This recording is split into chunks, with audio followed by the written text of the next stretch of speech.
Hi everyone, I'm going to do another study vlog today on Elizabeth Gaskell's North and South. If you haven't watched them already, I've already done one on a feminist reading of the novel. So today I really want to talk about, is this novel a romance or an industrial novel, and how does it balance these two elements? So I really think to understand North and South, you need to compare it to the forerunners of romance, such as Jane Austen's Pride and Prejudice. And I really think an understanding of this novel will really inform your reading of Gaskell's novel. So in Jane Austen's Pride and Prejudice, you've got an aristocratic hero, Darcy, and then a middle-class woman, Elizabeth Bennet, with no fortune. And the novel is really the story of how they exhibit pride and prejudice towards one another. They misunderstand each other. The centre point of the novel is a failed proposal where Darcy proposes to Elizabeth but really insults her at the same time, leading her to reject him. But then the rest of the novel, they kind of manage to overcome the differences and sort it all out and then be reconciled at the end. Now, Gaskell very much follows this same pattern in North and South, because what we have here is John Thornton, the factory owner, very wealthy, very well established in Milton, in the industrial area, and a young heroine, Margaret Hale, with no money to her name, no fortune, but a middle class education and position in society.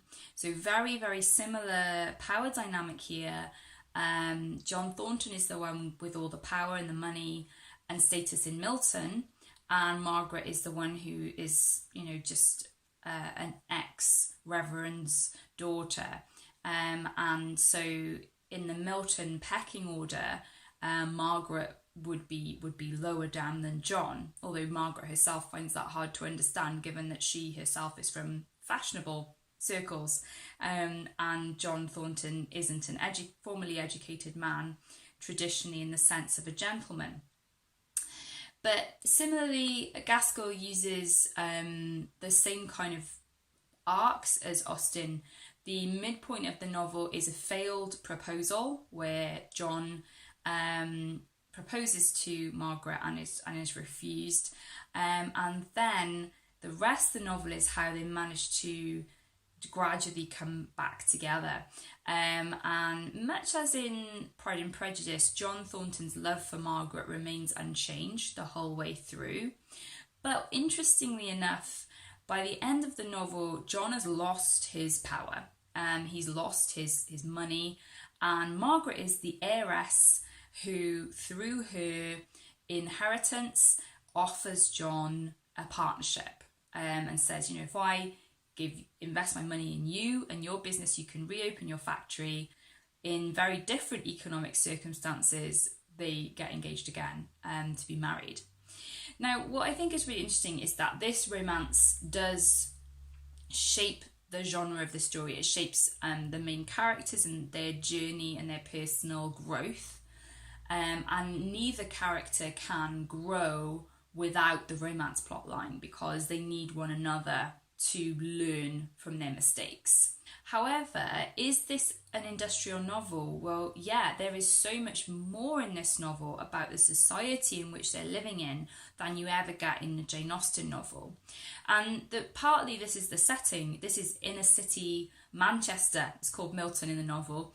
But this is where Gaskell lived. She lived and rubbed shoulders with all people from all walks of life, the lower working classes, the middle classes, and the more educated and aristocratic people.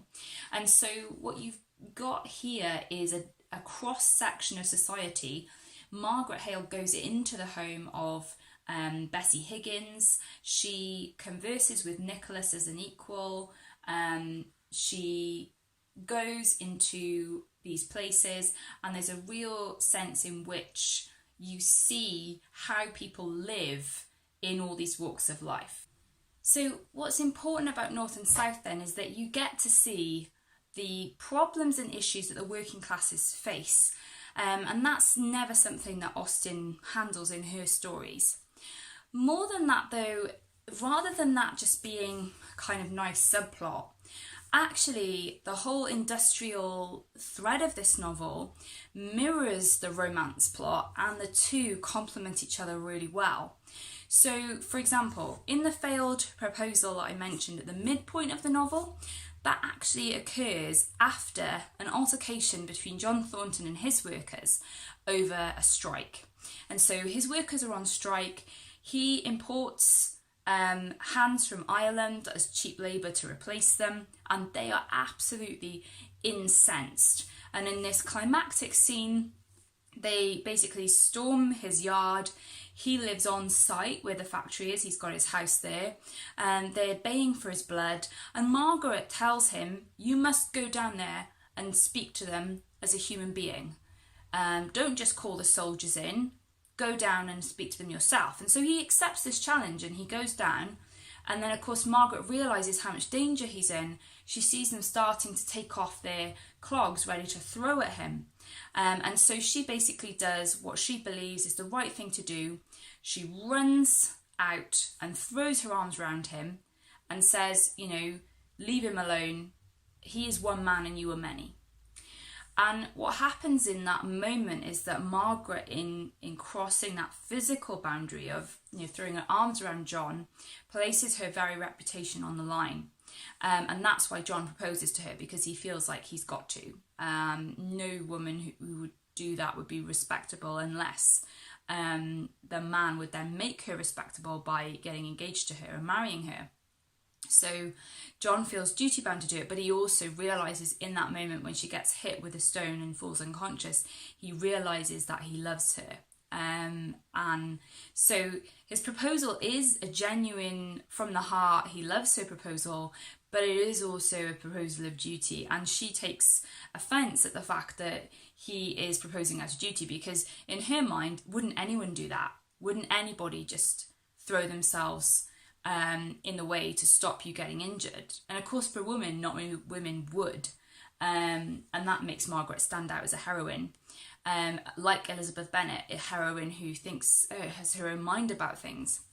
But the strike really epitomises the tension between John and Margaret and their two different social statuses and classes that they're from. But it also shows how there needs to be understanding and reconciliation.